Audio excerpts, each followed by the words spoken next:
The 13-inch framework laptop might not be the best Ultrabook on the market, but she's just right for me. And I'm going to try to explain why, so let's get into it.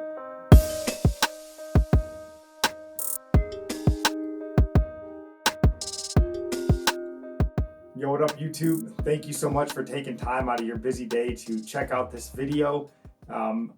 If you find it enjoyable, enlightening, or you just have pity on me, take a second to drop a like, consider subscribing. All of that would be a great blessing.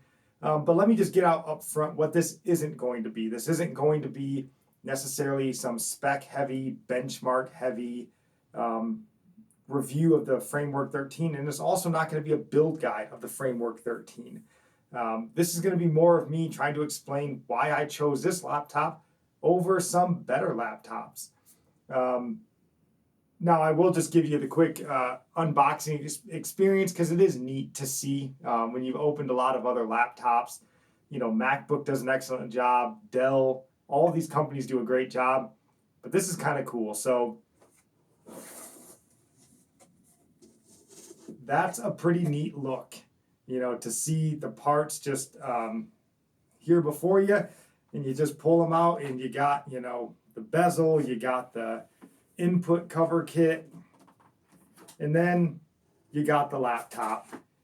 Also over here you got the little ports on the side and your power connector. Boy, you guys should have seen the unboxing fully of this.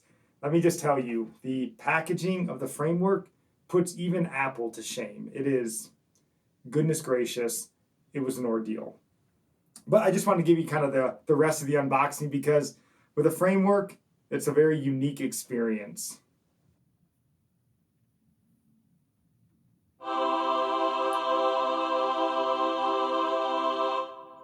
You don't really see an unboxing like that anywhere else.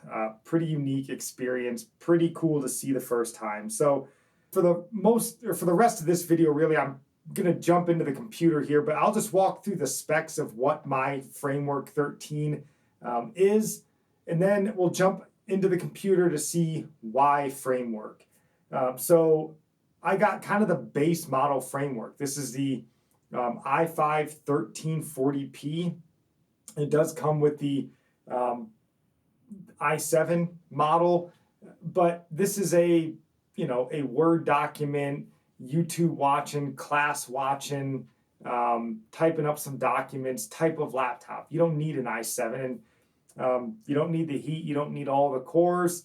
You just need an i5 is going to be perfectly fine. And I will just mention, because in my previous video when I discussed the Dell XPS's biggest con being Intel, well, why would I pick a laptop with Intel?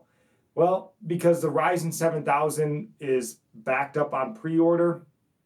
So, and again, it would have been great to get Ryzen 7000, and maybe down the road I will, or wait till Ryzen 8000 or whatever happens to be.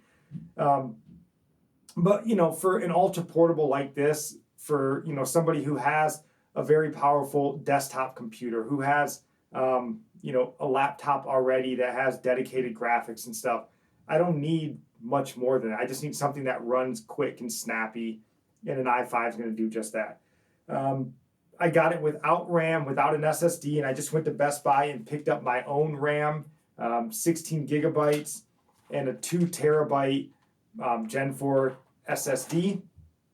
And then for the ports that it comes with, because you get to mix and match ports, I just got a USB-C, a USB-A, HDMI, and a 3.5 millimeter headphone jack.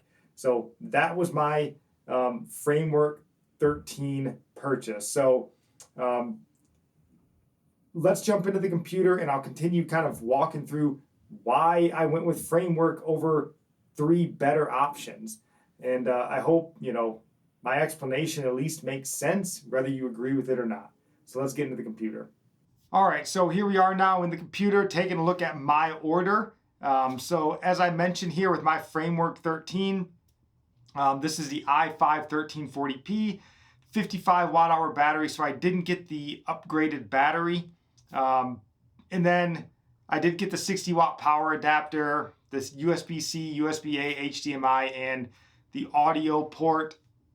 And all of it together came out to about $1,013.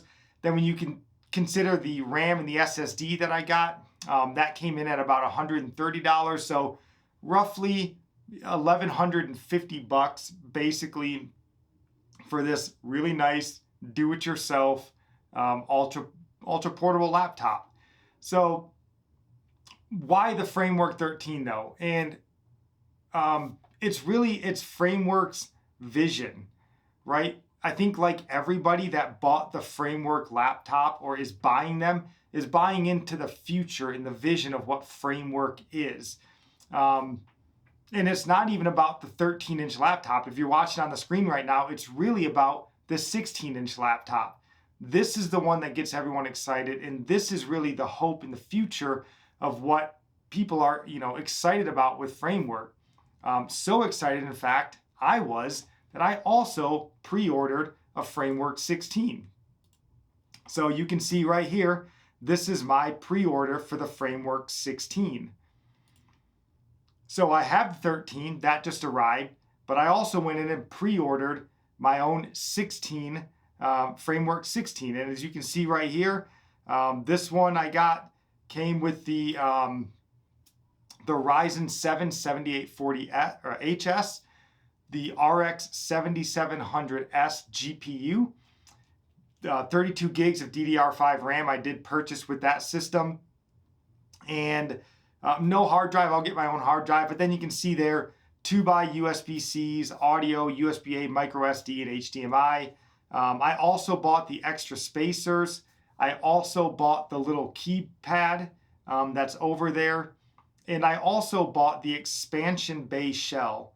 And this is what really has me excited and why I think you should consider a Framework 16.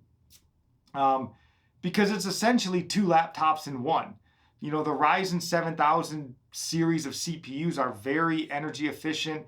They get pretty good battery life. If you listen to Lisa Su, it gets, 30 hours of battery life, all this nonsense. But it gets good battery life.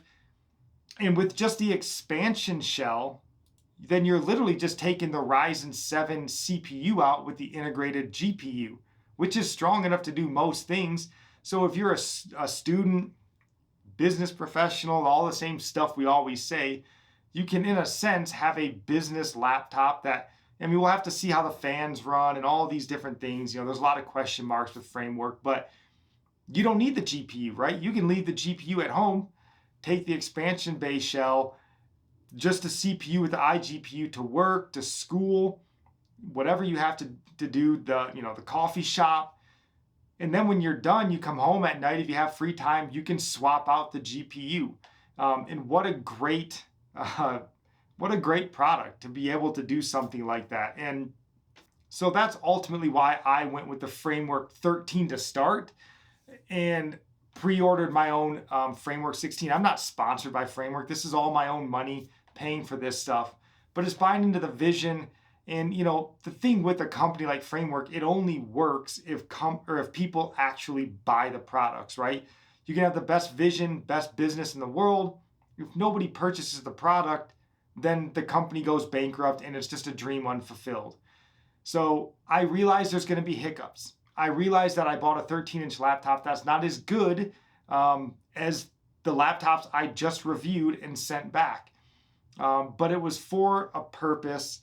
And it's more of a long-term vision, because really my hope is, this is just the start, right? Because when Framework came out with the 11th gen Intel, everybody thought, it's great, but, are they going to, source 12th gen and 13, all this sort of stuff. And then the 12th gen came out and everybody was, oh, hooray, right? They got that. And then, but are they going to get AMD? If they get AMD on board, then we got something cooking. Well, here we go. AMD's on board now. And, my vision is, who knows, in 5 or 6 years, if Framework continues to grow, take community feedback. Who knows if, maybe they develop their own type of ARM CPU and that becomes an option for us. Or, I had the idea of maybe a 13-inch that could take like a Snapdragon CPU with maybe some 5G or 6G at that time. And now you got a real ultra portable business laptop. But all these things are only a possibility if people actually invest their own money, right? Because I'm not invested in them, I'm just buying their product, so that they can bring a lot of this stuff to the market. So I'm super excited about it. I realize there's going to be issues even now, right? The fans are too noisy. The hinge issue they had, the screen wobble, and, the shell isn't, whatever. There's a lot of issues. I get it. Whereas if you buy a Dell XPS, there's none. MacBook Air, there's none, right? But that's sort of the growing pains that you have to deal with. And it's not for everybody, right? If you're not into DIY, messing with computers, most people don't even like to swap out hard drives. And for 95% of the market out there, this doesn't make sense. In that case, like I mentioned in my previous video, go get a MacBook Air. It's fantastic. It's better than this. Go get one and you'll be really happy. But, I like to build computers. I like to mess around with computers, obviously. So this is sort of a dream come true. And then just getting back into the 16-inch, that's really the dream. I say dream, that sounds corny, but that's just, the enjoyment factor and that sort of stuff with using a computer. And so, my hope is that they build from here and they go on, like I said, maybe develop their own, M2 type of CPU, or maybe they get into the fully mobile Snapdragon type thing. And, maybe more people can bring their own DIY stuff to the marketplace. And all of that only works if people invest with their own money. So that's ultimately why I went with the Framework 13. Again, I don't have benchmarks per se. I don't have, you can see all the benchmarks, right? They're all out there. That's not what this was about. This was about just me and you having a discussion why I picked the worst of the 4 options performance-wise, because I thought it was right for me. That's a decision you would have to make. And when my Framework 16 comes in, I will make a review, give some benchmarks and that sort of stuff. My order is Q4 of this year, so it should be coming soon. We'll see. I'm excited, hopeful, but that's all I got, man. I hope you guys enjoyed the video. I'd love to hear your thoughts on Framework as a whole. Is it sustainable? Is it worth it? By and large, there's a lot of questions. People have their opinions, and this is what a joy to actually be able to have these discussions, huh? Just a few years ago, we were paying shady scum, scalpers to buy GPUs at 3 times retail price. And now we have something like Framework where, a whole nother set of issues to flush out. So it's just cool. I'm excited about it. I hope you guys found this enjoyable. Again, if you did, maybe consider dropping a like and subscribing to the channel. But that is all we have. God bless.